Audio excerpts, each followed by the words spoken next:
안녕하십니까. 경북대학교 인문학 수련회 있는 최준이라고 합니다.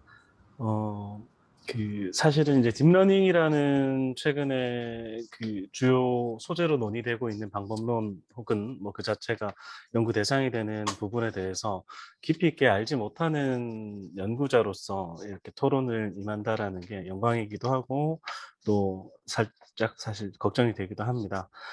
궁금한 부분들 평소에 관련돼서 관심은 그래도 조금 가지고 있었기 때문에 몇 가지 이제 궁금한 점, 그다음에 선생님 의견을 묻는 것으로 토론을 좀 대신하고자 합니다.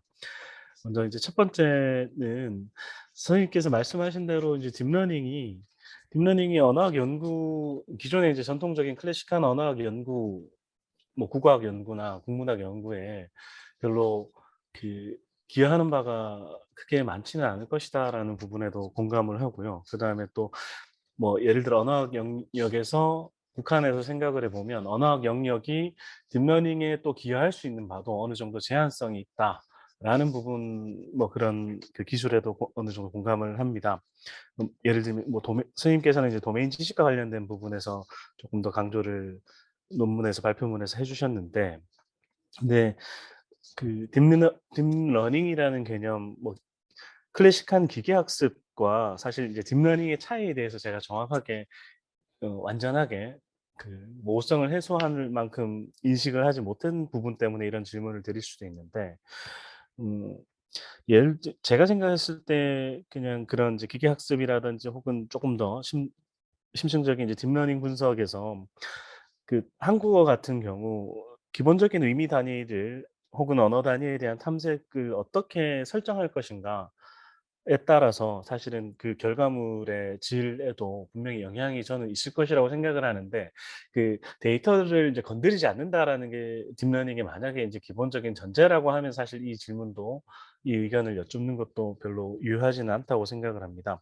그 외에도 개별 분석의 목적에 따라서 불용어의 범위, 도메인에 따라서 불용어 혹은 연구 목적에 따라서 딥러닝을 적용을 하는 불용어의 범위를 어디까지 설정을 하고 딥러닝 학습의 그 대상이 되는 언어 텍스트의 자료의 범위를 어디까지, 어디서부터 어디까지를 삼을 것인가 하는 부분에 대한 연구도 사실은 도움이 될 수도 있지 않을까 하는 생각이 드는데, 그에 대한 또 선생님의 의견을 여쭙고자 합니다. 그다음에 이와 관련해서 또 추가적인 질문이, 아까 언어학이나 문학의 연구가 딥러닝이 기여하는 바가 거의 많지는 않을 것이라고 선생님께서 말씀을 해 주셨는데, 사실은 뭐 이런 도메인 지식에 대한 이야기든 혹은 다른 부분에 대한 이야기든 언어학이나 문학이 딥러닝 연구에 기여할 수 있는 바가 사실은 있다고 한다면 결과적으로는 그게 돈이 되는 작업이기 때문에 결국은 그런 언어학이나 문학의 영역에도 충분히 도움은 될 수 있는, 그에 따라서 또 연구의 방향이 바뀔 수도 있는 이제 그런 부분은 아닐까 하는 또 생각도 듭니다. 그다음에 이제 두 번째는 음 문학의 영역이 사실 이제 선생님의 발표문에서는 딥러닝 분석을 통해서 어 혹은 분석의 결과물을 활용을 해서 혹은 그런 이제 알고리즘을 사용을 해서 새로운 문장을 생성해 내는 이야기들이 주된 초점으로 돼 있어 가지고, 그러면 이제 언학 말고 인제 문학의 영역이 딥러닝 분석에 기여할 수 있는 바에는 예시로서 어떤 것들이 있는지 뭐 고렇게 좀 구체화해서 이야기해 주실 수 있는지 싶어서 그 두 번째 질문으로 넣었고요. 그다음에 사실 세 번째, 아직까지 인제 문장 창작, 새로운 문장을 만들어내는, 스토리를 이어가는 문장을 만들어내는 선생님께서 보여주신 예시를 봤을 때 서사 구조에 대한 완성도도 좀 떨어지기도 하지만, 사실 개별적으로 보면 문장 내에서도 완성도가 거의 저는 대부분 다 좀 문제가 있다라고 생각을 하는데요. 그게 문법적인 측면이든 뭐 자동사, 타동사에 대한 구분에 대한 문제든 선택 제약의 측면에서든, 그러니까 뭐 띄어쓰기 같은 오류를 뿐만 아니라 이제 그런 기본적인 의미 연결의 문제에 있어서도 아직까지는 제약이 있다라고 생각을 합니다. 그래서 또 아직까지는 이제 그런 향상 속도가 과연 이제 딥러닝을 활용한 혹은 또 다른 기술을 활용한 새로운 의미를 창조해내는, 연결해내는 이제 그런 영역에서 향상 속도가 어느 정도로 개선이 될 수 있을지에 대한 선생님의 예측을 한번 들어보고 싶고요. 그다음에 또 개인적으로 생각했을 때 신기술을 활용할 때에는 뭔가 신기술을 활용을 해서 그게 상용화가 되거나 좀 보편화가 되고 보급이 되는 것은 뭔가 '기능적인 이유가 뒤따라야 된다.'라고 생각을 하는데, 물론 새로운 문장을 창작해 낼 수 있다라고 하는 것은 거의 저는 그 언어 텍스트를 가지고 할 수 있는 최종 완성 단계라고 생각을 합니다.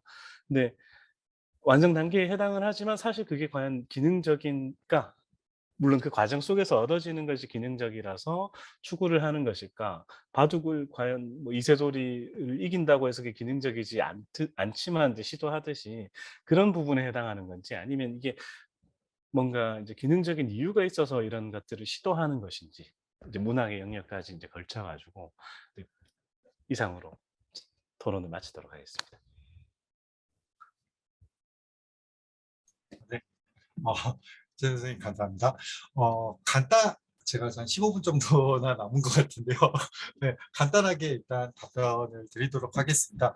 첫 번째로 일단 딥러닝이 우리 어학 혹은 문학 연구에 어떻게 도움이 될 것인가 이 부분에 있어서는 사실 제약이 상당히 많다고 생각합니다. 물론 최준 선생님이 말씀하신 부분은 어, 딥러닝 자체보다는 워드2백이라고 해서 이것도 딥러닝 기술임에도 불구하고 사실은 인베딩 기술로 보통 불리는데 이것도 엄밀히 따지면 딥러닝 기술이니까 워드2백 같은 거에서는 의미 관계를 파악할 수 있는 방법이 분명히 존재를 합니다.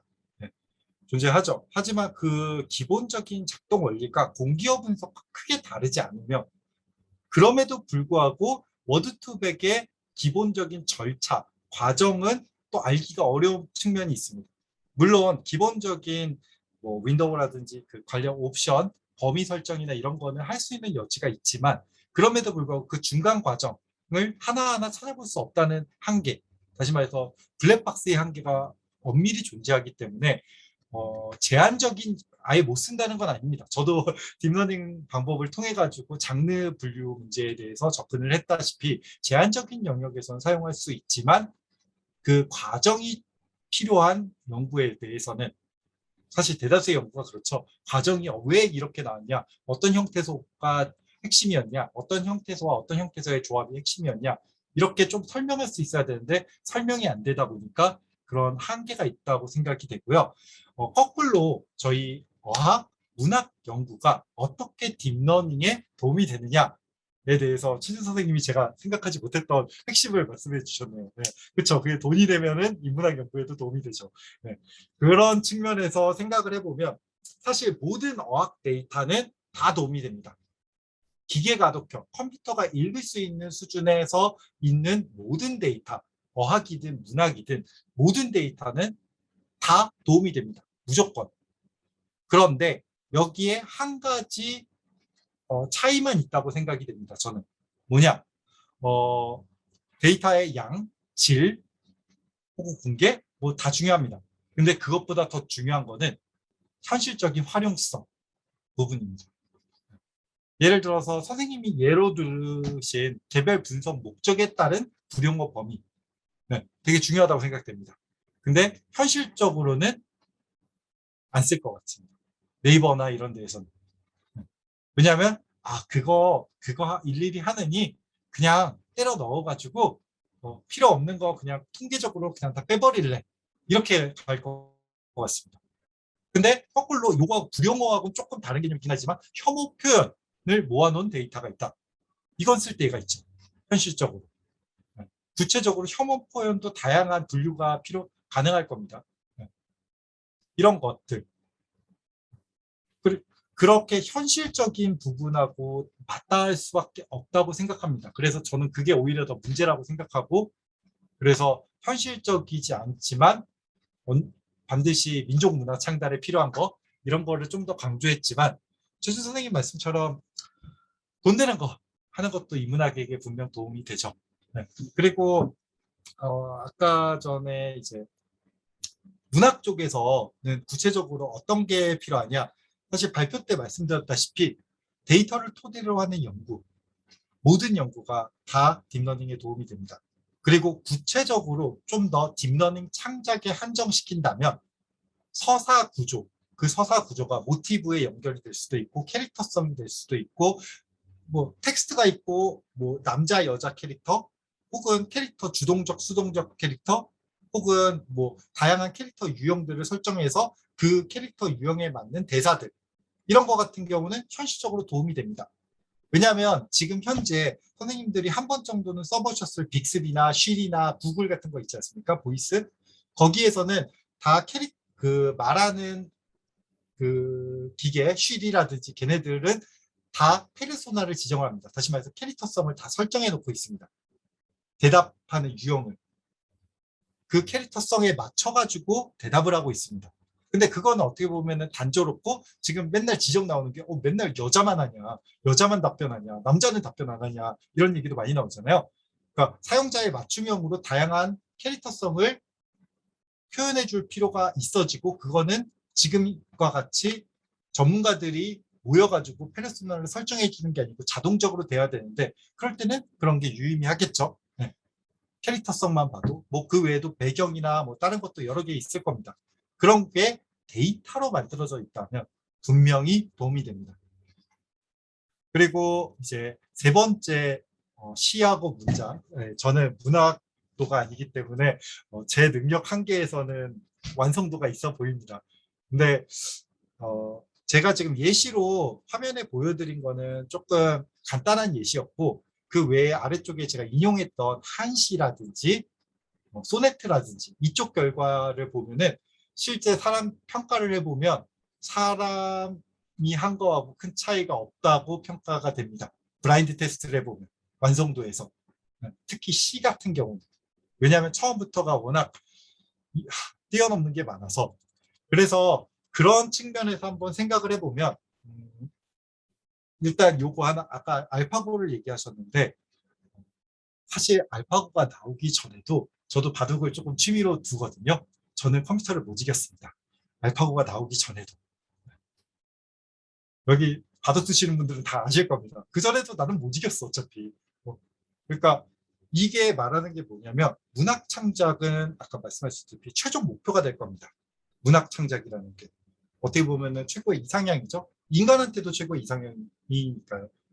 그런데 그렇다고 문학 창작을 못한다고 그 하위에 있는 걸 못하느냐, 법률 문서를 못 만드냐, 자소서를 못 쓰냐, 다 쓸 수 있을 거라는 거죠.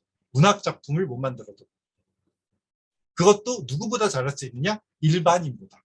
전문적으로 그거 훈련한 사람보다 자소서를 잘 쓰고 기사를 잘 쓸 거예요. 그러니까 과연 잘 쓴다는 기준을 어디다 두느냐가 대단히 중요하다는 겁니다. 최정상의 프로 기사를 이기는 게 정말 잘하는 거냐? 아니면 일반인을 이기는 게 잘하는 거냐? 만약에 일반인 수준으로 얘기한다면 거의 근접해 왔다고 생각이 됩니다. 저는 특히 법률 문서라든지 뭐 변호사들이나 판사들이 두려움에 떠는 게 괜히 그런 게 아닙니다. 법률 문서라든지 의학 문서라든지 이렇게 딱 어떻게 보면 정형화된 부분에 있어서는 이미 많은 부분에서 따라왔다고 봅니다. 다만 정형화가 안 된 부분들, 문학 작품이나 시가 전형적으로 그렇죠. 그런 부분에 있어서는 아직은 멀었고 앞으로도 쉽지 않을 거라고 봅니다. 또 예를 들어서 사람을 상대해야 되는 영역에 있어서 그러니까 단순히 사람하고 주고받는 뭐 상담이라면 상관이 없겠지만 감정 상담, 그러니까 고민 상담 같은 영역에서는 감정에 동화되기도 하고 감정에 대립되기도 하고 일부러 그렇게 해야 되는데 그거에 대해서는 그러면 상대방의 감정을 명확하게 이해할 수 있어야 되는데 인공지능이 그거를 못합니다. 학습을 제대로 아직 못했기 때문에. 그리고 너무 복잡하기 때문에 인간의 감정이. 그런 측면에서는 뭐 앞으로 데이터가 얼마만큼 만들어지는지에 따라서 분명히 달라질 부분인데 영역마다 시점을 판단하는 기준도 어렵고 기준 잡기도 어렵고 발전 속도도 파악하기는 좀 어려울 것 같습니다. 네, 7분 정도 남았는데 계속 얘기해야 되나요? 다른 질문을 받나요? 네, 질문을 좀 받도록 하겠습니다. 혹시 최준 선생님 혹시 추가 질의 있으신가요? 아니요, 없습니다. 네, 그럼 청중석에서 질문 있으신 분은 말씀해 주십시오. 네, 선생님, 제가 혹시 질문 드려도 괜찮을까요? 네, 네, 김바로 선생님 안녕하십니까? 저는 경북대 국문과의 석사과정 안진산이라고 합니다. 그, 네, 올해 1학기 때 그 유니스트에서 진행하는 금요 세미나 때도 배웠었는데 오늘 또 뵙게 되어서 굉장히 영광입니다. 발표문 굉장히 재미있게 읽었고 제 질문은 한 두 가지 정도로만 말씀을 드리겠습니다. 우선 첫 번째는 제가 이제 그 선생님 발표문을 읽고 나서 한국어 단발성 대화 데이터셋을 쭉 살펴봤었는데 제가 이 데이터셋을 살펴보면서 의문이 들었었던 거가 이제 두 가지 정도가 있는데, 첫 번째는 이 감성 분석에서 감성의 값을 부여하거나 어떤 감성인지 분류하는 이 레이블링 데이터를 만들 때 혹시 레이블링 작업과 관련된 지침을 확인할 수 있는 루트가 있는지 첫 번째로 궁금했었고, 이제 두 번째로는 이 데이터 자체가 주제 분류를 할 수 있음에도 불구하고 하나의 데이터로 합쳐서 주제 보편적으로 분석을 하는 것 같은데, 이런 데이터를 주제 특정적으로 다시 재구성할 수 있는 방법이 있는지, 그리고 상황 맥락을 고려할 수 있는 데이터를 구축할 수 있는 방법이 있는지 조금 궁금했고, 제가 말씀드리는 상황 맥락이라는 것은 지금 데이터셋 자체가 SNS나 이제 댓글과 같은 사용자 생성 컨텐츠를 웹크롤링해서 만든 것인데, 상황 맥락이라고 할 수 있는 것은 예를 들어서 네이버 뉴스에서 크롤링한 댓글들이 있으면은 그 원문 기사문을 어느 정도 참조할 수 있는 방법이 있을지 이런 부분들이 조금 궁금했습니다. 두 가지 질문이 있다고 하지 않으셨나요? 네, 그게 두 가지가, 네네네네, 네. 맞습니다. 지금 말씀하신 게, 일단 첫 번째, 그 레이블링 지침 같은 경우는 아마 구하기가 어려울 겁니다. 기본적으로 뭐 단편적인 거는 이게 K-R&D 사업으로, KT R&D 사업으로 이루어진 거기 때문에 KT R&D 사업 기본 보고서에는 있을 겁니다. 간단한 거. 근데 안진환 선생님이 원하시는 수준의 복잡한 거는 없을 겁니다. 왜냐하면 그거 부분부터는 기업 비밀에 속하게 됩니다. 왜냐하면 그게 하나하나가 경험이기 때문에 그런 가이드라인은 사적인 루트로 따로 구하실 수밖에 없고, 저도 여기서 안 줄 거예요. 네, 이게 하나가 있고, 두 번째로는 이제 데이터 설계에 대해서 다양하게 질문을 해주셨는데요. 그렇죠? 상황 맥락이니 주제 분류니 이런 부분에 대해서 얘기를 했는데요. 지금 말씀하신 부분이 어문학자들이 도메인 지식을 가지고 딥러닝에 기여할 수 있는 핵심 사항 중에 하나입니다. 데이터 설계 자체. 기본적으로 정보공학 쪽에서는 진짜 단순 무식하게 접근합니다. 방금 얘기하셨던 상황 맥락, 주제 분류 이런 거 고려하지 않습니다. 일단 딥러닝에는 텍스트하고 감정만 있으면 되니까 이거 밀어 넣을 거야. 이게 기본 방안입니다. 그나마 지금은 조금 더 나았습니다. 지금 AI 허브를 가보시면 번역 말뭉치 중에 어떻게 돼 있냐면 전문 분야 말뭉치들이 있을 겁니다. 기술 분야, 법률 분야 이런 식으로 해서 전문 분야 말뭉치들을 따로 만들고 있습니다. 그게 안진환 선생님이 말씀하셨던 주제 분류 관련인 거죠. 근데 이게 어떤 식으로 이루어지냐면 공학 쪽은 되게 단순합니다. 일단 주제 분류하기 시작하면 너무 데이터가 복잡해져. 배경까지 다 적자니 데이터가 너무 복잡해져. 저작권 문제도 있어. 에이, 안 할래. 일단 때려박자. 때려박았더니 조금 유의미한 것 같은데 그 다음에는 주제 분류를 늘려볼까? 그 다음에 배경도 늘려볼까? 이게 정보공학의 마인드입니다. 기본적으로. 그렇게 생각하시면 크게 틀리지 않을 거고요. 하지만 저희 인문학 쪽에서는 그렇게 하지 않죠. 처음부터 모든 고려사항들을 다 고려하죠. 그게 기본적인 차이점이고, 물론 정보공학에서도 네, 기본적으로는 정보공학에서는 그런 식으로 사유 패턴이기 때문에 거꾸로 안진환 선생님 같은 도메인 지식을 활용해서 데이터 설계에 말씀하신 것들을 반영할 수 있다면 조금 더 좋은 데이터가 될 수 있는 여지가 분명히 있을 겁니다. 다만 그렇게 하기 위해서는 분명히 데이터 스키마가 하나 추가될 때마다 돈은 늘어납니다. 무조건. 그렇죠? 돈이 더 들어가게 됩니다. 그 돈이 들어갈 가치가 있느냐 없느냐를 가지고 싸울 수밖에 없게 됩니다. 상업적인 영역에서는. 그러면 그거는 연구로 뭐 샘플 데이터라든지 간단한 데이터를 통해서 넣었더니 잘 되지 않냐 라고 증명할 수 있는 연구를 하는 거는 분명히 어문학에서 딥러닝에 기여할 수 있는 연구가 될 수 있겠죠. 제가 듣는지 모르겠네요. 네, 감사합니다. 네. 제가 한 가지만 더 여쭙고 네. 싶은 게 있는데, 지금 이제 현재 오픈소스로 공개되어 있는 혐오 데이터셋들을 활용해서, 무슨 데이터 쓰시죠? 죄송합니다. 혐오 데이터셋을 네네. 활용을 하셔서 이제 혐오 및 차별 표현을 디텍팅하는 그런 연구를 진행해 보신 적이 있으신지. 네. 저는 없고요. 네. 네. 저는 해당 없고, 저는 혐오 표현에 대해서 제가 중국에 있다 와서 그런지 몰라도요. 저는 모든 표현을 일단 긍정합니다. 오히려 저는 거꾸로 갑니다. 그리고 혐오 표현이 있다. 그러면 그 사회를 바꿔야지 혐오 표현 하나하나를 디텍팅하고 블라인드하는 거는 큰 의미가 없다고 생각하는 겁니다. 표현은 다 존중하되 물론 법적인 책임을 피해서는 안 되겠죠. 하지만 표현 자체를 처음부터 막는다는 행위에 대해서 대단히 거부감이 많습니다. 중국 유학 한 10년 하시면은 알게 됩니다. 중국에서는 지금 유튜브도 접속 안 됩니다, 아직. 그렇기 때문에 저는 그런 연구를 할 가능성이 높지는 않을 것 같습니다. 하지만 아까 최준 선생님이 얘기하셨을 때 제가 상업적으로 유의미한 게 결국 돈이 들어오면 인문학도 조금 살아날 수 있기 때문에 그런 의미에서는 혐오 표현 연구가 대단히 유의미하다고 저는 생각합니다. 저는 안 할 것 같지만. 네. 네, 감사합니다, 선생님. 네, 선생님 감사합니다. 혹시 다른 질문 있으신가요?